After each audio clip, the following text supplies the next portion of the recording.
Welcome to Scorched Earth and a general reading for the sign of Taurus, Sun, Moon, or Ascendant for Leo season, or July, August 2026, whichever you prefer, whichever timing paradigm works for you. I'm here for it, and I'm here for you, Taurus. So I hope you are well. I'm using the 777 deck for you here today. Before we begin, let's just go over a bit of housekeeping. If the reading resonates with you and you would like to go a little bit deeper, there will be an extended that you can access at the end. That's via links in the description box below this video here. The first link will take you to Self-Eye if you just want the individual standalone extended for this reading here. If you would like access to more of the extended content that I create, which is a considerable amount actually, you might consider coming over to my private community, which is the Order of the Phoenix on the Circle platform.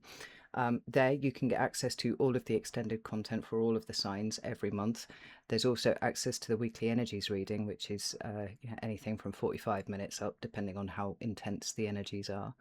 And you can come participate in the Deccan Walk, where we are walking the sun through every 10 degrees of the sky. If you've ever wondered how astrology and tarot overlap, this is one of those, and it's proving to be nothing short of life-changing actually, but I'm not exaggerating when I say that. So if you join at the higher tier, you can come participate in the live classes that we run over there in all sorts of modalities, not just tarot, but all sorts of things. And I'm running a free trial on there as well, so you can come join us for 7 days, see what you think, and if you like it, stay.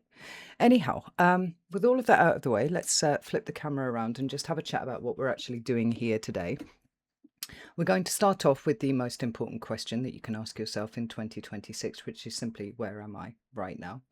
And from there, inspired somewhat by the Deccan Walk, which is the 5, 6, and 7 of Wands, we're going to look at where things may be feeling a little bit sticky, and how through embodiment we can move through that stickiness into something that feels a little bit more resolute this month. I think I'm going to go with that. We're going to close out the reading with the second question, which second most important question you can ask yourself in 2026, which is simply, what is my next step? We are not at this point, having to create 5-year plans or 10-year plans, right? We just need to know what the next step is. And in the extended, we'll expand on anything that's come up here. So I hope that's all right for you, Taurus. This is what I have. So let's start off with, where is Taurus right now? Ooh, there we go. So we have the 7 of Swords. We have the 5 of Swords. And one more, please, for Taurus. Where is Taurus right now? And we've got the... Oh, this is very interesting, Taurus. We've got the Knight of Pentacles on its side. Now, let me flip these. Not flip them. Move them along a little bit so you can see what we're looking at here. So we've got the Emperor at the bottom of the deck. And I actually really, really like this. I like the energy that is coming from this. Traditionally speaking, some people would have you believe that the 7 of Swords and the 5 of Swords are, just universally bad cards, or representing a universally bad energy. And I can't agree, to be honest, because, well, my very, initial starting point is that there is a polarity within every card. But the way that these fuse together is feeling very, very meaningful indeed. And the Emperor at the bottom is really supporting the view that I've got of this, which is to say that you are... you're gearing up for a move, Taurus. Now, whether this is a physical move, and I think it's probably less likely that it's that, or whether it is a shift into something that is a little less normal for you than what you have done recently. For me, the 7s, 7 of Cups, 7 of Swords, 7 of Wands, and the 7 of Pentacles, they all speak to, in amongst other things, a realization that what was comfortable is no more, and it's time for a shift. It's time to break out of the carapace, if you will, and get ourselves out into something new.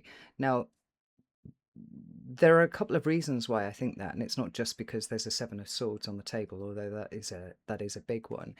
It's the shift that we see here in the 5 of Swords and the Knight of Pentacles. All right, they're not yet reversed, and I think, being as we're talking about where you are right now, That's not a problem. But I think they are going that way. If we start with the Knight of Pentacles over here, the Knight of Pentacles is a very solid, disciplined and consistent energy of moving in one direction, plodding a little bit, right? We're plodding, we're going slowly, we're using tried and true tested methods of doing things. There is no deviation from the norm where the Knight of Pentacles shows up. Why? Because there is a desire within Virgo to become a master at things, and Virgo understands that there is a route to mastery that requires repetition, right? You're an earth sign. I don't need to explain this to you, right? This is something that you innately understand.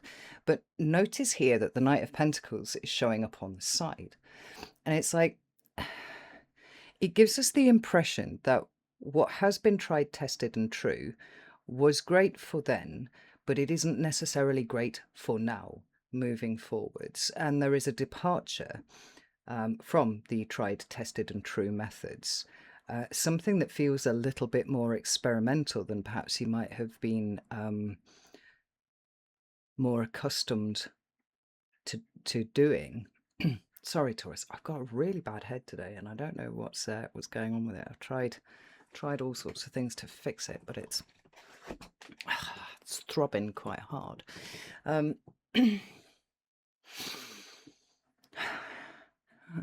Is it tension? Is it your tension? I don't know.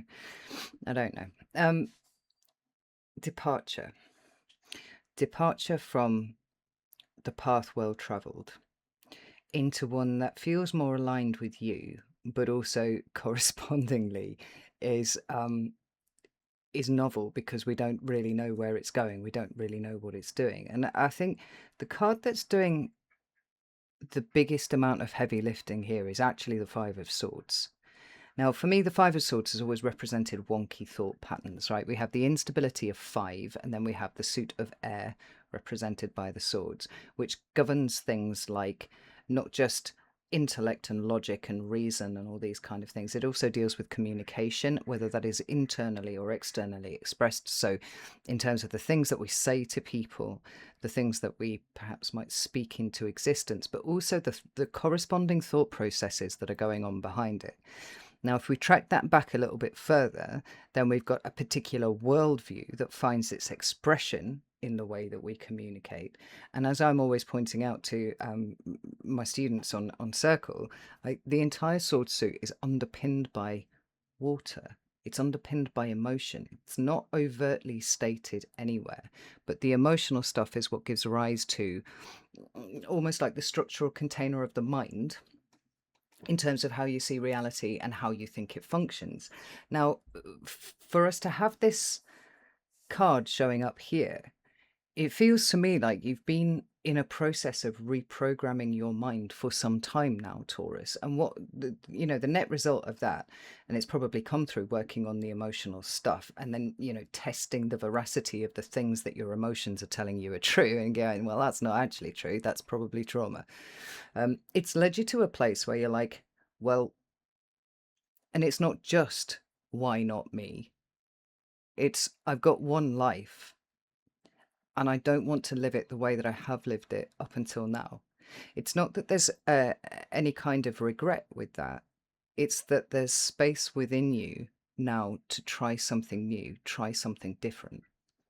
Now, I don't know if this tension in my fucking head is anything to do with how you're feeling at the moment, because it's quite loaded, this reading, in terms of the things that generally make Taurus kind of uncomfortable, and that would be things like dramatic experimentation, playing around with things that are way outside of your comfort zone, and putting yourself in a place whereby you're kind of leading front and center with those things in your own life. I mean, this isn't generally how Tauruses archetypally like to do things, and yet here we are. So there might be a bit of stress involved with this here, but I love the fact that the Emperor is at the bottom of the deck, because this is a true energy of taking charge, and it's not taking charge by way of trying to control your environment. It really is an internal restructuring that's gone on. And now this space that's being created in front of you, where you're like, well, There have been things that have worked. Well, everything strictly has worked to get you to where you are right now. But I want to take a different direction. And I am going to be the figurehead in my own life of the changes that I want to make. Now, I've got the Waitsmith here to clarify. So let's just have a little look at that Five of Swords. There's nothing more powerful than challenging your own mental processes. I've said this many times. Yeah, look, there's the Seven of Wands and the Knight of Pentacles at the bottom of the deck here. Oh, goodness. My burbs are getting very noisy. Let's just close that window a second. And this is really interesting because what we've got here is the Knight of Cups, which is Pisces, and we've got the Knight of Pentacles, which is Virgo, again, as I already stated, which is where, at the point of recording at least, anyway, the nodes are sitting, due to move very soon into the axis of Leo and Aquarius. Now, that's quite interesting in and of itself, because that shift of the nodes is going to create a 90-degree point of friction between whatever you have in Taurus and whatever is showing up in Leo and Aquarius. And as we know, those houses are quite busy over the next year, 18 months, a bit longer if you include Pluto in the mix, right? And that friction always causes a movement of some sort, right? It demands movement. And what I'm wondering here, Taurus, is if you've picked this up on the wind already, or in true Taurian style, kind of everything is being put into place for the shifting of the nodes, because you know this friction, when it happens, when it comes, is going to take you off in a different direction, away from the tried, tested, and true. But at the same time, you see this Knight of Cups on its side. There's a question here of service and how you serve, how you will serve, and that's to say the collective and yourself and all that kind of thing, versus how you have shown up before. This reprogramming of your brain, recalibration of your mind, however you want to put it, it's changed your view of reality somewhat. And there is a real courage that is sitting behind the changes that you are implementing and the things that you are doing right now. It's huge.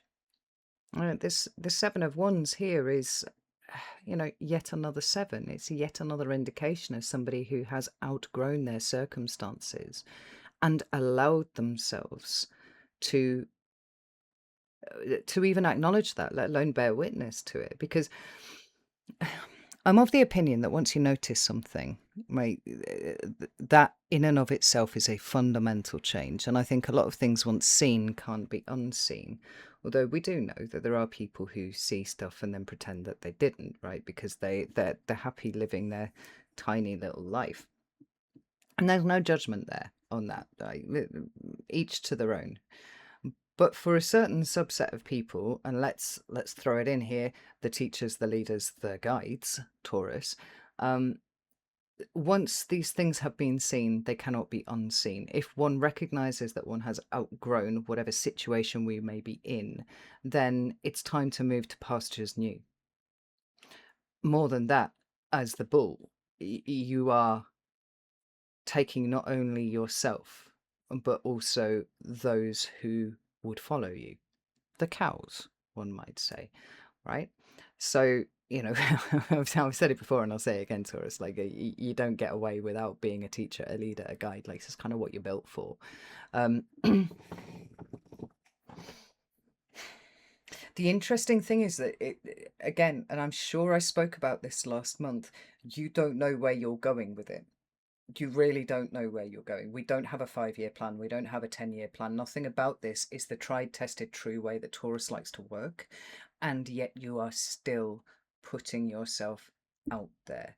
I mean, that's an incredible act of courage, but it also shows just how much things have changed beneath the surface. And we can extrapolate from that then how much things have changed emotionally for you, that you would arrive here and be like, no, this is okay. This is fine. I mean, I love it. I love every aspect of it. It's real ownership of self. So let's have a look and see if there's any stickiness anywhere and how we can move through that. Like, what embodiment at this point is going to look like for you. Tell me about Tauruses here. So we have the Page of Wands, beautiful. We have the Five of Wands. I actually really love that. So, and we have the Three of Pentacles, beautiful. So Six of Cups is at the bottom of the deck now. I love the Page of Wands and the Five of Wands together. Actually, as part of the Deccan Walk, we have been scrutinizing the Five of Wands as a card, as an energy, scrutinizing the Deccan Leo one that it comes from. And although the Five of Wands is a card of strife and it is a card of conflict, there is also another side to the Five of Wands, and that can be boiled down quite simply to the idea that you have to be in it to win it, right? That you have to allow yourself to be part of something moving forwards, to be a contender, to be even to some extent in competition. And the struggle is real, but at the same time, the struggle has meaning. The struggle has some kind of purpose behind it, perhaps even the implication of the Six of Wands as the result of what will come from here. So what we've got is the Page of Wands representing the initial step. Not really, but the preparation for movement, I guess. So, when things actually start moving, what we've got is the Knight of Wands. But we've got the Page here, indicating the readiness for the journey, which is wonderful. But also, to some extent, the readiness for the struggle. Like, we're not asking for anything to be handed to us on a plate here with these two cards. We understand that it is going to be difficult and, of the nature of Saturn, which this card is. We're ready for it. We're prepped for it. We're not asking for anything on a plate, not asking for anything to be handed to us. We are prepared to graft for this. Where the stickiness may be, for you, is where you're trying to bring people with you. Now, we've got the Six of Cups at the bottom of the deck, and this is a card that speaks about the past, and it's not the most recent past. It gives the impression of the distant past. So it can be childhood, it can even be past life stuff, actually. But the Six of Cups is a time that is not now and not within recent memory. Sometimes it can be children as well. If you have any children, they can be showing up here. King of Cups right there. What we've got is an emotional attachment to the past, and an emotional attachment to the way that we do things. Now, remember what I said. Like, these two energies are not yet inverted, and ideally, this is what we're looking for the work to be complete. Right? We are thoroughly turning our back on what is tried and tested and true in the pursuit of the highly novel. And the necessary settling down, stabilization of the brain and the thoughts and the new kind of perspectives that you're bringing in is also complete with this point. So what I'm seeing here is that a lot of Leo season for you is about recognizing where the tentacles of the past and the emotional attachments to the past are still operative, because really these two cards here, we need those to turn, we need them to invert, actually, so that they so that the tentacles of what was don't try and leech their way into the new. Now, Taurus archetypally likes doing things together with people. You like doing things as part of group projects. If you've got people participating to their fullest extent, as we see here, then this is a good thing for you. Where you might have some trauma around doing things in a group is where, you end up with one person doing the work of 5 people in a group, and that's kind of tedious and not cool at all. Let's pull up this Three of Pentacles here. Yeah, so we've got the Seven of Cups and we've got the Eight of Pentacles. It's like there's a lot here that is a little bit mysterious for you, Taurus, because the potential trap for you is that with all the will in the world, we're ready to start walking this new path, but then it starts to get sticky and difficult, and then we kind of default into past patterns of behavior. Uh, you know, in the absence of having a solid answer, a solid route forward, we kind of retreat to the herd somewhat, retreat to trying to treat this as a collaborative project, when actually it's all about the work that you are doing here for you, Taurus. Does this make sense, right? So, the Three of Pentacles is very, very collaborative, very much, built on cooperation and those nice things, right? That we like it when everybody's pulling their weight. But the issues are caused by expecting there to be anybody around you who is working at that level at this time. I don't think Leo season is going to throw those kind of people your way. So it's very important to continue to be mindful and notice where you want to slide into default patterns of behavior, because really it's less about what you do this season and more about what you recognize about how you work and the ways that you work, and where those little slippery pitfalls are for you. I mean, quite literally, the work here is in noticing where your default is when things get difficult.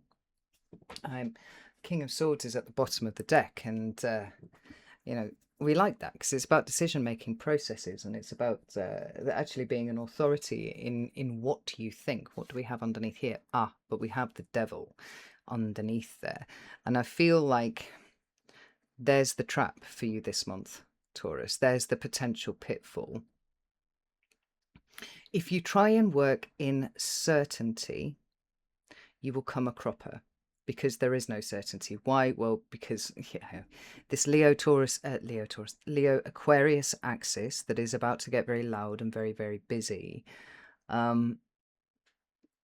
includes within it eclipse season. And it is very, very rare that anything is clear during eclipse season. What we have is actually an increased ambiguity, an increased confusion, because everything seems to ramp up spectacularly, and the energy is so intense that everything takes on quite a surreal flavor. So if you are looking for certainty and the ability to go this and then this and then this, rather than allowing yourself to sit with the ambiguity of the moment, I don't really know what I'm doing, and still resist the temptation to slide into default patterns of behavior and say, Bob, what do you think? Jill, shall we do things this way? Do you see what I mean? Yeah, because the devil is actually the interference pattern here between what you're trying to work towards with the Nine of Cups and the decisions that you make. Like, all decisions at this point have to be yours, and they have to be taken with an understanding that nothing is clear. Absolutely nothing is clear. So, you can take responsibility for your actions, as I've no doubt at all that you will, Taurus. But no, and I think this is probably a really important takeaway for Leo season. By and large, the opinions of the masses, without wanting to sound elitist or anything, but let's say the cows in your midst, any input from the cows, or any input from any attempt at making decisions by the cows in your midst, are going to be coming from a version of consciousness that doesn't match yours. That almost certainly has a reduced tolerance for ambiguity versus what you can do. So although there's some very practical advice here, the real movement this month is not in what you do and what you're working on and all that kind of thing. It's in the noticing, it's in the observing of these energies shifting. All right, or the conditions being brought forward whereby you can notice your own slide into your own default. And that's the point, to catch them, right? Particularly if there's an emotional aspect to this somewhere. That's the place to catch them. That's the place to make sure that the devil doesn't create an interference pattern between what you're trying to do and the amount of responsibility that you feel for the decisions that you're taking at this time. I mean, I feel like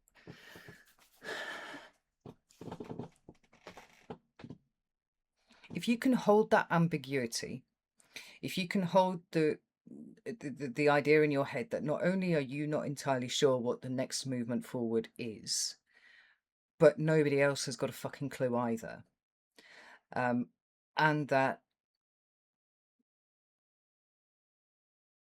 it's a good idea to keep as many doors open as possible moving forwards, whilst trying, with your back leg to just knock those doors shut that bring energies that aren't useful to you moving forwards, right? Those energies that are representative of the past.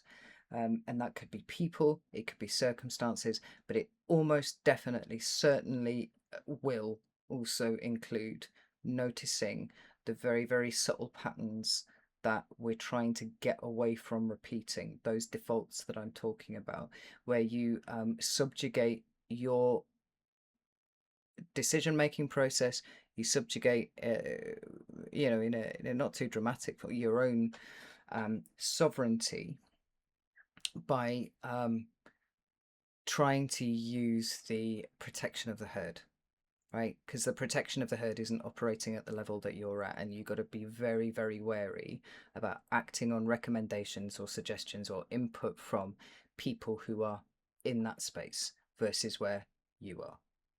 Now, that sounds a little bit tedious, but I do feel like it's got that quality of a stitch in time saves nine, right? You do the work here, you pay attention to the subtle undercurrent here, and then what comes from this point on is going to be much more structurally stable. Much more structurally stable. That's a really important point there. I'm getting a confirmation of that. So, interesting. What is the next step for Taurus? What does Taurus need to be thinking about? So we can interesting. There's that Page of Swords on its side. Okay. Two of Swords.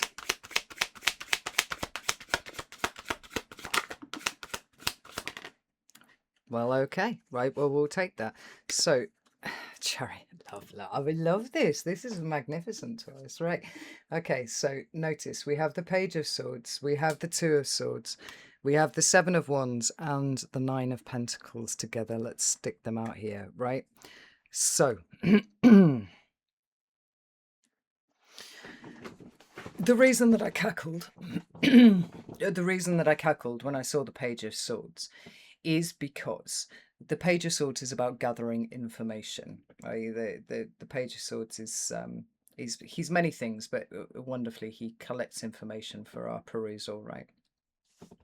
But he's kind of like the first instance of collecting information. And riffing off the back of what I was saying about being very, very careful about allowing other people's thoughts, suggestions, input to influence whatever you do moving forwards, it's almost like you got to turn down the noise on any information that is being brought to you at this time. Not because it is inherently wrong, but because it's lacking subtlety, it's lacking nuance, and it's let's use the analogy because it works. It's coming from the cow, it's not coming from the bull. Now, the reason why that would be important is this Two of Swords here, right? We've got people who are very deliberately choosing not to see certain things, whether they're choosing not to see them about themselves, whether they're choosing not to see them about you, or whether they're choosing not to see them about the circumstances within which everything is happening here. Which is to say, this mental structural container within which you are now perceiving reality, right? It looks like this. It's very different to how it looked before. It's almost, it's not exactly incompatible with this here, but at the same time, you've got to recognize that whatever's coming through from these people is coming through in a really, really restricted way. Like they don't have access to what you can see, and therefore, even as well-meaning as these pieces of information are, these inputs and whatnot, they are not very helpful. I mean, like that's at the end of the day, they're just not very helpful because they're looking at things in a very, very narrow, very restricted way, and you're already light years ahead of that. You know, your periphery is picking up all sorts of things over here, and like they're gonna tell you things that are that exist only in this little narrow wedge of human experience, right? So obviously, don't be a dick about it. You know that I don't. It just goes without saying. Don't be like, I dismiss your opinion because you're a pleb. Like we're not talking about that. It's just to understand that the way that you see things is not now replicated right across the herd, which is something that you might think, you might assume. People might even make the right kind of noises about having this, you know, higher perspective on things. But the reality is that isn't actually true, you know? And so think about it like, I mean, you know, you're sitting at the table and you're doing, I don't know, you're doing your household budget, you're doing your accounts or something like that. And your 2-year-old comes up and says that it's very important that you have to draw smiley faces in all of these lines here, right? Now, let them do it if you want to, right? But it's not actually doing anything helping you get your household budget or your account sorted out, right? The input was lovingly given and all that kind of thing. And we go, oh, that's very nice. Thank you very much. It looks much prettier now. You're right. It's a much better document now you've done that. But you're not actually going to bring that into anything that you are working with at this time, right? So just in the same way that you would not, you know, dismiss with a, you know, cuff around the back of the head, fuck off with your input to a 2-year-old. So you should not do that with other people either. There's a very delicate, very Venusian kind of thank you for your input. I'll certainly think about it. It's something to think about. But at the same time, notice yourself if you are seeking those inputs from other people, because there's something kind of almost like self-soothing about that in the way that we, you know, we just feel more comfortable when we're dealing with what we know. Like what this is saying to me is there is a tension here, there is a friction here for you because you're not dealing with things that you know. And whilst it may be tempting to go out in pursuit of or to actively receive um, you know, people's perspectives on this, it's not going to help you this season. It's really important. It doesn't help you this season. It's much better that you have the courage to continue to keep trying to do this one yourself.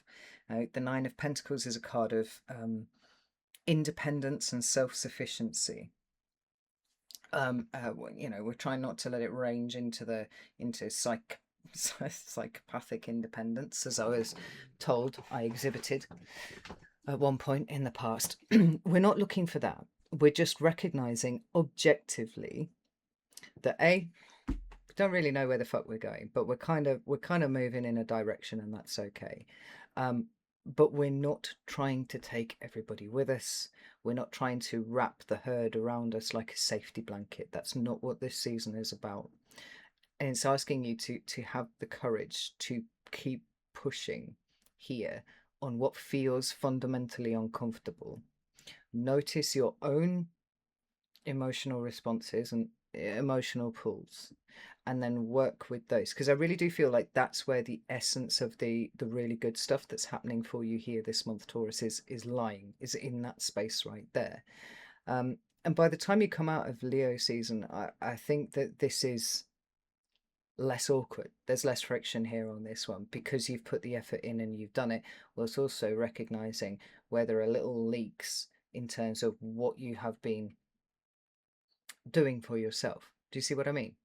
The chariot at the bottom of the deck really says it all. I mean, this is a card of victory and determination, and more specifically, a victory that is much more likely than it was because of the underlying balance, equilibrium, and determination that it represents. I mean, this is a card of the self here.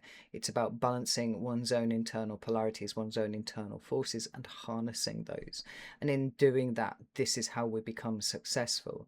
You'll notice that, you know, there's only one charioteer here.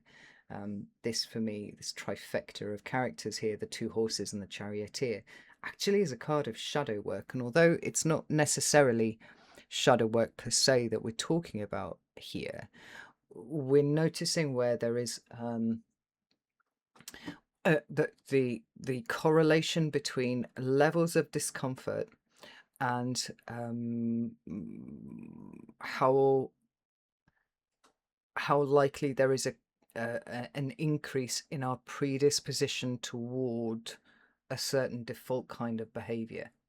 So really, I mean, the essence of this season here is getting to know yourself fully in that way that we think is, you know, is always very, very useful. To notice where those leaks are. In doing so, we do this. And in the meantime, also, anything that you're working on is very much yours and yours alone. And of the level of the consciousness that is creating it, not the cow's input. Does this all make sense? I hope this makes sense, Taurus. So,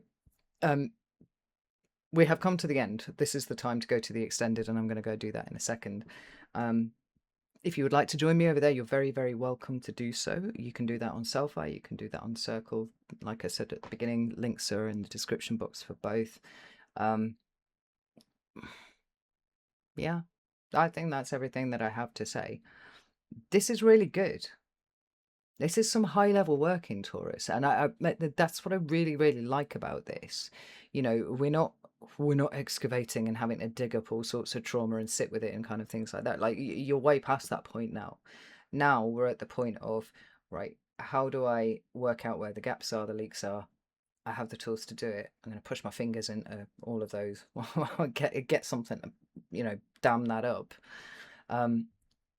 Whilst moving forwards in your own direction. There's something very, very you about the way that all this is starting to play out. And I like it a lot. So, know that I love you all very, very much. I'm proud of you, Taurus. You're so fucking awesome. Take care, and I'll see you soon.